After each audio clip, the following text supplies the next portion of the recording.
Welcome to a detailed summary of the book The Hobbit. Bilbo is a hobbit, a creature who loves nothing more than a good meal, a warm hearth, and a quiet life in his cozy hobbit hole. But one day, his peaceful world is turned upside down. The wizard Gandalf arrives, followed by 13 boisterous dwarves. Their leader, Thorin Oakenshield, reveals a grand plan to reclaim their ancestral home, the Lonely Mountain, and its vast treasure from the fearsome dragon Smaug. And guess what? Gandalf has volunteered Bilbo to be their burglar. Bilbo is horrified, but a part of him, a part he didn't even know existed, is intrigued by the call to adventure. So, against his better judgment, Bilbo joins the quest. The journey is anything but easy. They face hungry trolls, who they cleverly turn to stone. They're captured by goblins deep under the misty mountains. It's here, while trying to escape, that Bilbo stumbles upon a small, dark cave and finds a mysterious gold ring. He also meets the cave's inhabitant, a strange creature named Gollum. They play a game of riddles. If Bilbo wins, Gollum shows him the way out. If Gollum wins, he gets to eat Bilbo. Bilbo wins with a tricky question, but Gollum, furious at losing his precious ring, becomes hostile.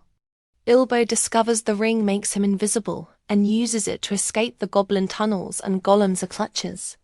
This ring, as you might guess, becomes pretty important later on.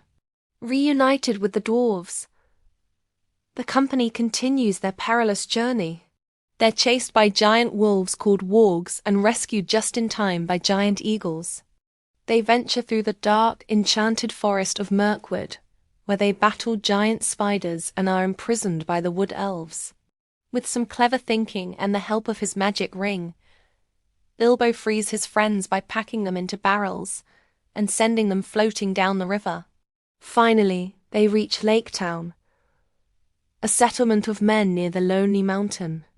The townspeople, remembering old prophecies, welcome the dwarves and help them on the final leg of their journey.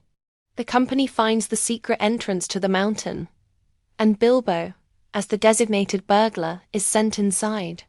There, he confronts the magnificent and terrifying dragon, Smaug, who is sleeping on a mountain of gold and jewels. Bilbo manages to steal a golden cup, and on later visit, spots a small, bare patch on Smaug's underside, a fatal weakness. Enraged by the theft, Smaug flies out to destroy Lake Town in a fiery rampage. But Bard, a brave archer and descendant of the ancient lords of Dale, hears of the dragon's weak spot from a thrush that overheard Bilbo. With his last arrow, Bard shoots Smaug, and the great dragon falls from the sky, defeated. News of the unguarded treasure spreads, and soon, an army of men and elves arrives to claim a share.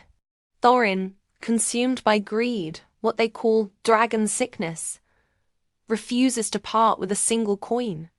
Just as they are about to go to war, a massive army of goblins and wargs arrives, forcing the dwarves, men, and elves to unite against a common enemy. This leads to the epic battle of 5 armies.